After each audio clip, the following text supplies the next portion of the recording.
I think one of the most important lessons we all have to learn in crypto is you need to think for yourself. One of the main things that hurt me whenever I was jumping back into crypto is I tried to sign up for these influencers like Telegram groups, or what was it called? I can't remember what it was called, but it was like some sort of group, kind of like a Telegram group, but it was like a paid subscription on some app. And I was just trying to trade what they said to trade. And I would get on YouTube and I would think, where are these people saying the cycle's at, without looking at charts? And then I was like, investing towards Q4 of 2025 without kind of making my own analysis. I just jumped in last summer because everyone was saying it was going to go up. So what that taught me is I need to think for myself. I need to be tapped in with the markets. I need to know, technical analysis, fundamental analysis. I need to know what's going on in the macro, the whole financial system, what liquidity is looking like, the whole picture. I need to collect data from every source possible, different sources, and then compile it and use my brain to make my own prediction and analysis. Because that's what's going to give you conviction whenever everyone's conviction is fading. That's what's going to help you buy low and sell high, which is the point of all of this. So what do I think is going on right now? I think we are in a bottoming zone. I don't think we're going to see 40K Bitcoin. I don't think we're going to see 55K Bitcoin. I don't think we're going to go back under that 59,800 or whatever. We might see low 60s again. I think we're going to stay range bound, but I don't think we're going to get that bottoming, that another leg down. I don't think it's coming. And what's the main thing? Strategy, stretch. Michael Saylor, he's buying so much. He's buying over 2.5 times the mining rate. They mine like 450 Bitcoin a day or something. I didn't even write that down. I took notes. It's like 450 a day every day. But just Monday through Friday, their average buys are over 2.5 times what Bitcoin's being mined. So like, you think the halving is a big deal? Like everyone's always like, oh, the year after halving, we have a blow off top. This is like a reverse halving. So it's like we're not just having the supply, it's all the supply is being gone and some, all the halving supply and some, because they're buying that much. And they just put out a program that they're going to be issuing 21 billion in stretch, 21 billion in additional MSTR.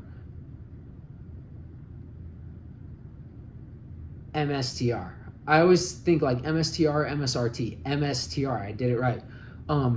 So that's a potential for 40 bill plus to be moving back into Bitcoin. And it's like, if they keep this up, which I don't see it stopping, people want that fixed rate of return on their money. And to be able to get that in a not volatile asset at 11.5% is just unheard of right now. So people are going to institutions are going to keep funneling money into Saylor's Bitcoin buying machine called Stretch at 11.5% fixed rate of return on your money. And he's just going to keep buying more Bitcoin. So it's like, who the fuck is left to sell? Who's left to sell? I mean, shit, we thought we were going to 200,000 in 2025. We thought we were going to have an Uptober. No, we had a fucking government shutdown and shit crashed. Liquidity got wiped. I got liquidated. I got my dick kicked into my stomach. And then we just kept getting fucking kicked when we're down. Like, if someone hasn't sold yet, why the fuck would they sell now? Like, now people are going to step in and start buying. ETFs are seeing inflows.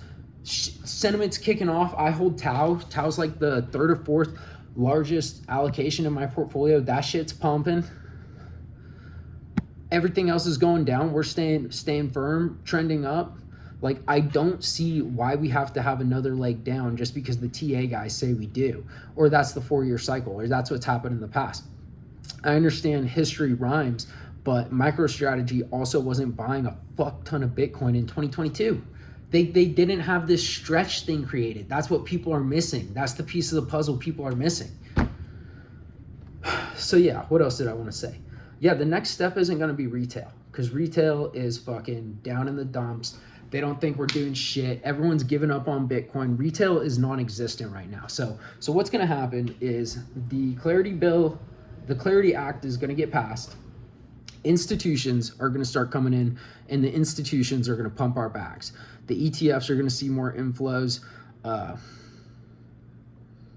The billions and billions of dollars in retirement accounts, 401ks, all these fucking, what do they call it, index funds and bullshit, making 4 or 5%. Once they start seeing that you can hold Bitcoin in a bank, in your Wells Fargo account, in your SoFi account, I mean, SoFi's already done it. You can hold Bitcoin in that account, and that shit's going up on average 30% a year. So much money is going to flow in because the rails are there. Charles Schwab, you can invest in your Schwab account in crypto. Vanguard, you can invest in your Vanguard account. That's so much damn money. The SoFi Bank, it's bankable Bitcoin.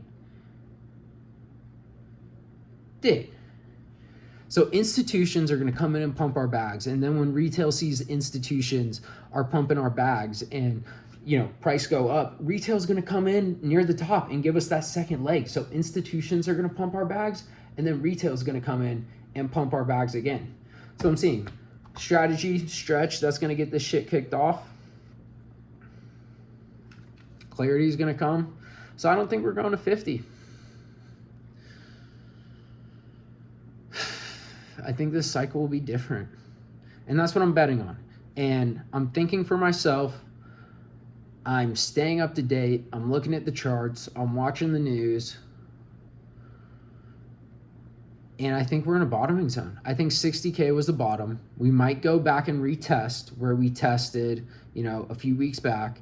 But I don't think we're going to see 55K. I think the people waiting to buy at 55K are going to be sad, because Bitcoin pumps fast when it pumps. It isn't like a slow little thing. Like, it moves fast and then it consolidates. So if we pump up to 84, what are you going to do when you're planning on buying at 40? When you're planning on buying at 50?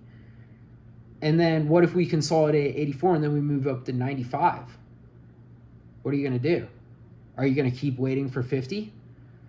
I think now's the time to allocate. It's obviously undervalued. Government policy is moving in favor of crypto, and no one's around. Retail isn't here. No one's here. Everyone's giving up. Everyone's in fucking silver, getting their shit stomped now that it's going down. Everyone's in gold. Gold's fucking down, whatever, these past few days, getting hit hard. No one saw that maybe I should sell the top. Yeah, so no one's in crypto. No one wants to buy low. Everyone wants to buy high. So when the bags start pumping, retail will come back. We just have to stay strong. I'm tired. I'm tired too. I've been through basically just downs since, not syndrome, but just downs on the markets since I got back here. I was in crypto back in 2022, 2021. Well, I got in crypto 2016, 2017 was when I first bought XRP. So I've been around, I've been holding, I've been learning. I won't go into my whole 2021 story, but I really got in it heavy and started taking it seriously around June of 2025. Yeah, not the best time to start allocating heavy. So I've just been riding it out. But you hang in there. If you give up when prices get low and stop moving money in, then you're just never going to win.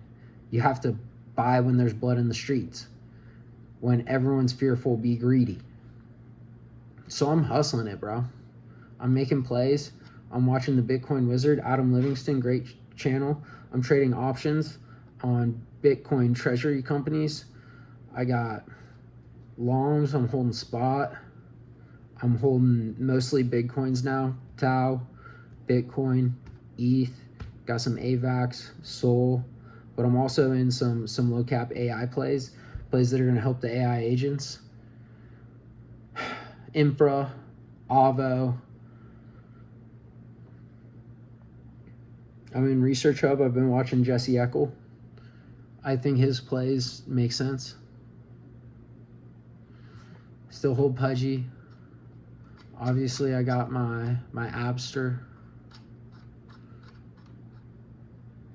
I think shit's gonna turn around. We'll see.